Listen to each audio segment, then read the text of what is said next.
मुस्लिम संगठनों ने कुछ बंद का आह्वान किया,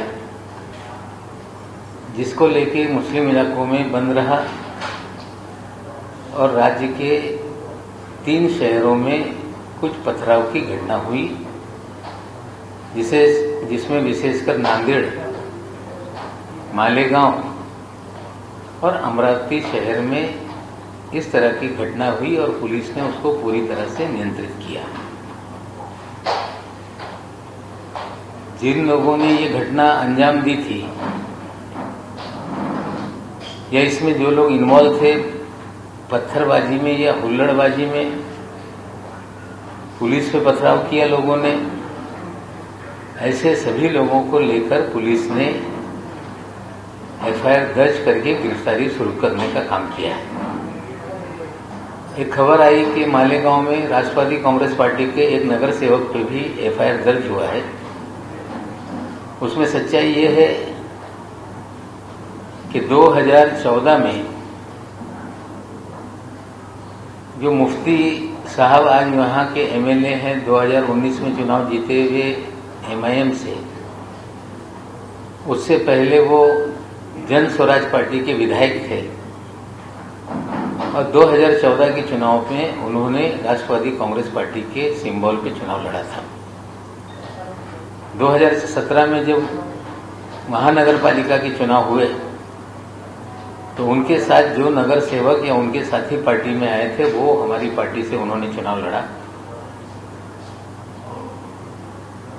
और जब मुफ्ती साहब कांग्रेस और राष्ट्रवादी कांग्रेस पार्टी का गठबंधन हुआ, मालेगांव की विधानसभा सीट कांग्रेस पार्टी को छोड़ी गई, शेख रशीद साहब कांग्रेस के उम्मीदवार थे, तो मुफ्ती इस्माइल ये पार्टी छोड़कर एमआईएम में चले गए और सारे नगर सेवक उनके साथ एमआईएम में गए। जिसके ऊपर एफआईआर दर्ज हुआ है वो राष्ट्रवादी कांग्रेस पार्टी का कागज पे भले नगर सेवक हो, लेकिन पूरा उनका गुट एमआईएम में चला गया और वो एमआईएम के नगर सेवक हैं। लेकिन शुक्रवार के बाद शनिवार को अमरावती में एक बंद का आह्वान किया गया भारतीय जनता पार्टी की ओर से और बंद के आड़ में सुनियोजित तरीके से दंगे भड़काने का काम किया गया, जिसे पुलिस ने पूरी तरह से नियंत्रित करने का काम किया। साजिश थी कि पूरे महाराष्ट्र में दंगे भड़काए जाएं और महाराष्ट्र की जनता ने इनके षड्यंत्र को समझा और अमरावती के बाहर इस तरह से कोई भी घटना नहीं हुई। हम महाराष्ट्र की जनता का आभार मानते हैं। साथ ही साथ में अमरावती में कोई समुदाय के बीच में दंगा नहीं हुआ। भारतीय जनता पार्टी के पूर्व मंत्री श्री अनिल बोंडे, भारतीय जनता पार्टी के सभी नेता, उन्होंने 2 तारीख की रात को दंगे का षड्यंत्र रचने का काम किया। कुछ नौजवानों को पैसे बांटे गए,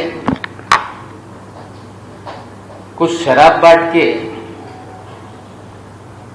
अमरावती शहर में दंगा कराने का प्रयास किया गया।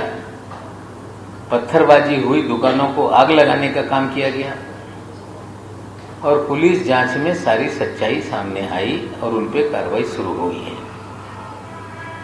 साथ ही साथ ये भी जानकारी मिल रही है कि बड़े पैमाने पे मुंबई से पैसे निश्चित रूप से उसकी भी जांच हो रही है। लेकिन बीजेपी का ये हथकंडा, जब सारे उनके हथियार अस्त्र समाप्त हो जाते हैं तो फिर दंगों का हथियार बाहर निकाल के वे अपनी राजनीति शुरू करते हैं। हमें लगता है महाराष्ट्र की जनता ये पूरी तरह से जानकार है और इस तरह के षड्यंत्र, इस तरह के राजनीति को महाराष्ट्र की जनता कभी स्वीकारने वाली नहीं और निश्चित रूप से इस तरह की विनाशकारी राजनीति का हम पूरी तरह से इसकी भर्त्सना करते हैं और बीजेपी को चेताना चाहते हैं कि इस तरह की राजनीति करने का काम ना करें। इस तरह की नकारात्मक राजनीति यह अब महाराष्ट्र की जमीन पे चलने वाली नहीं। और भारतीय जनता पार्टी के राष्ट्रीय अध्यक्ष आते हैं महाराष्ट्र में और कहते हैं कि महाराष्ट्र की सरकार को उखाड़ कर फेंक देंगे। सरकारें उखाड़ी और बैठाई नहीं जाती। सरकारें जनता चुनती है, बहुमत के आधार पर देश में सरकारें चुनी जाती हैं। लेकिन उखाड़ने का एक तरीका भारतीय जनता पार्टी का यह भी है कि विधायकों को खरीदने का काम करो, प्रलोभन दो, 30 करोड़ 40 करोड़ रुपए कीमत लगाने का काम करो।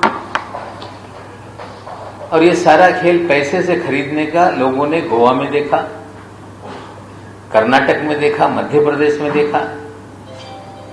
लेकिन ये उखाड़ने का खेल महाराष्ट्र में चल नहीं सकता। फिर दूसरा खेल भारतीय जनता पार्टी का शुरू होता है कि केंद्रीय एजेंसियों के माध्यम से लोगों को डराने का काम किया जाए। बड़े दुर्भाग्य की बात है कि जो केंद्रीय एजेंसियां हैं ये भारतीय जनता पार्टी के राजकीय इकाई की तरह काम करने लगी है।